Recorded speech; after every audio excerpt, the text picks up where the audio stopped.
अस्सलाम वालेकुम वीवर्स, कैसे हैं आप? उम्मीद खराफी से होंगे। वीवर्स, आज से हम जो क्यूब है उनसे जो शेप बनती है क्यूब से, तो उसके एक आइडियाज़ को, एक एस्टिमेट को लेके चलेंगे। तो कोशिश करेंगे आपको 4-5 शेप्स बनाना सिखाएंगे। सबसे पहले हम स्मार्टफोन से, जो हमारे पास मोबाइल है, उसकी शेप को बनाना से शुरुआत कोशिश करेंगे। तो सबसे पहले हम ब्लेंडर को ओपन करते हैं। तो हम पहले इसको देखते हैं कि ये जो हमारे पास स्मार्टफोन है उसकी शेप किससे रिसेम्बलेंस करती है, क्योंकि हमारे पास मैश में काफ़ी ऑब्जेक्ट होते हैं।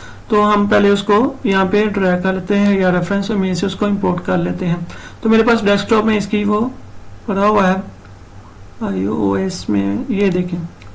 तो हम उससे रिसेम्बलेंस देखते हैं। ये इसकी जो रिसेम्बलेंस है हम देखते हैं, हमारे पास काफ़ी ऑब्जेक्ट में इसमें ऐड में जाते हैं, मैश में जाते हैं। तो प्लेन भी है, क्यूब भी है, यूवी स्फीयर है, सिलेंडर है। देखते हैं हम किससे ये ज़्यादातर इसके साथ मैच करता है, ये हमारे पास मोबाइल से। तो एक और हम इस पे इंपोर्ट कर लेते हैं यहाँ से मैश पे।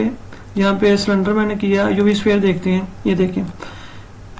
हमारे पास जो ज़हन में आता है, हमारे पास ये जो काम करेगा, हमारे पास इस पे क्यूब काम करेगा, क्योंकि ये ज़्यादातर उससे रिसेम्बलेंस करता है। ये जो मोबाइल की शेप है, स्मार्टफोन की शेप है। तो इनको हम डिलीट कर लेते हैं।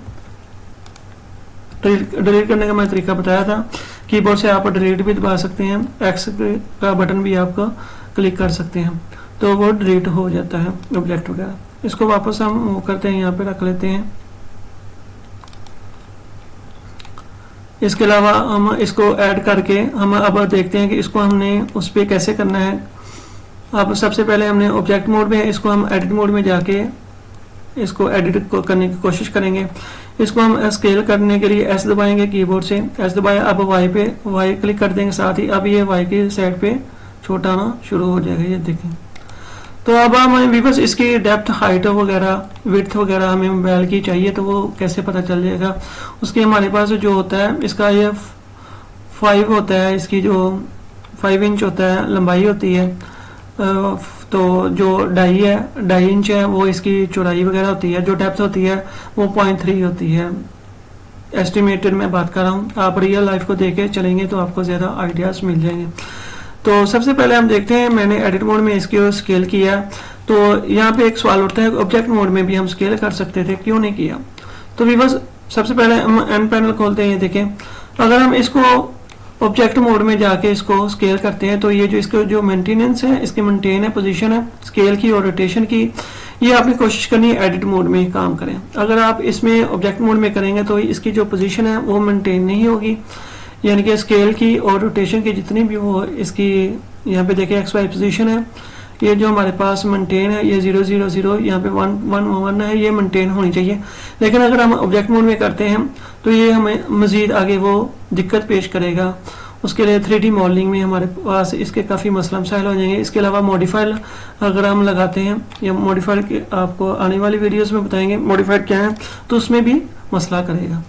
तो जब भी आपने करना है काम वगैरह, ये रोटेशन और स्केल, ये आपने कोशिश करना है एडिट मोड में करना है। अगर आप ऑब्जेक्ट मोड में इसको रोटेट करते हैं, आर दबाया, ये देखें इसकी पोजीशन ख़राब होना शुरू होगी, ये देखिए यहाँ पे।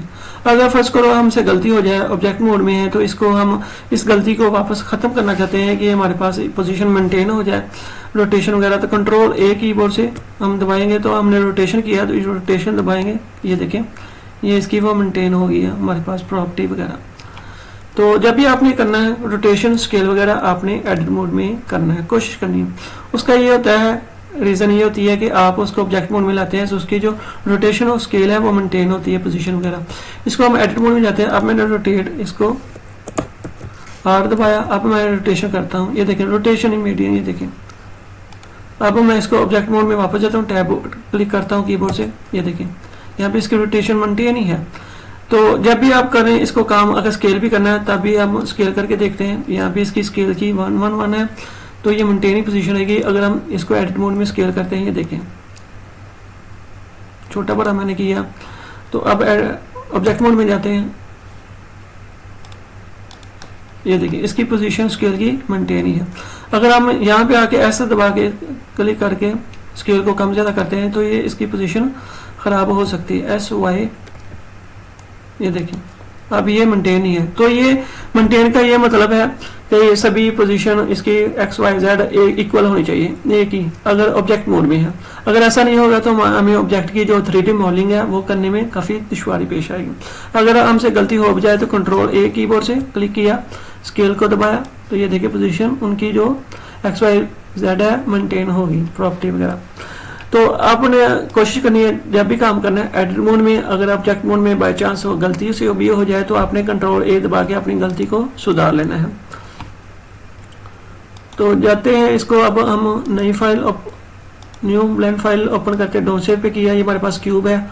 अब हम जाते हैं इसको एडिट मोड में, एंड पैनल को देखते हैं, ये हमारे पास आ गया। ऑब्जेक्ट मोड में हम इसको करते हैं।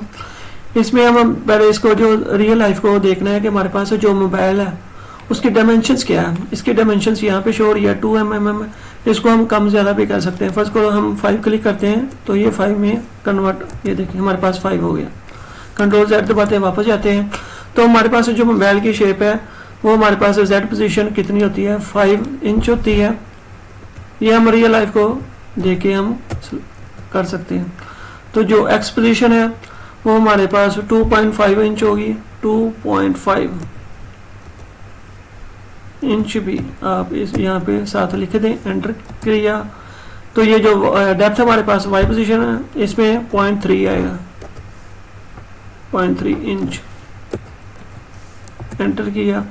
अभी हमारे पास बिल्कुल साइज 0 हो गया। तो हम कीबोर्ड से ये जो हमारे पास मैंने बताया था नम पैड के साथ डॉट है उस पर को क्लिक करेंगे तो ये हमारे पास हाईलाइट होना शुरू हो गया, हमारे पास जो हमारे पास ऑब्जेक्ट है।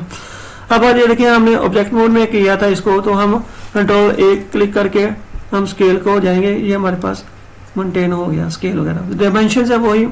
अगर हम यहाँ पे एम है, ये मीटर में हमको शो कर रहा है, यहाँ पे हम फिट में भी कर सकते हैं, इंच में भी कर सकते हैं, सेंटीमीटर में भी कर सकते हैं। कोई भी आप इसकी जो इकाई वगैरह है, इसके यूनिट वगैरह है, उनको आप चेंज करके लिखेंगे तो वो काम करेगा। ब्लेंडर में इसकी इजाज़त होती है। तो आज की इस वीडियो में हमने कॉन्सेप्ट भी समझा कि रोटेशन और स्केल करना है, जब भी करना है आपने एडिट मोड में करना है। तो आज की इस वीडियो में इतना ही। साथ में मैंने आपको डायमेंशन बता दी है, आपने ये डायमेंशन रखनी है, कम ज़्यादा कर सकते हैं, कोई इशू नहीं है। लेकिन रियल लाइफ को देख के काम करेंगे तो आपकी गुड हैबिट की एक निशानी है। तो आज की इस वीडियो में इतना ही। इसको हम सेव करते हैं, आने वाली वीडियोज़ में हम मजीद इसी को लेकर काम करेंगे। आज की इस वीडियो में इतना। इसको मैं डेस्कटॉप पे रखता हूँ, इसका नाम रखता हूँ डॉट ब्लेंड तो आएगा। यहाँ पे हम स्मार्टफोन लिख लेंगे, स्मार्टफोन, सेव एज पे क्लिक किया, ये डेस्कटॉप है इसका। आने वाली वीडियोस में इस पे मजीद काम करेंगे। तब तक के लिए अल्लाह हाफिज़।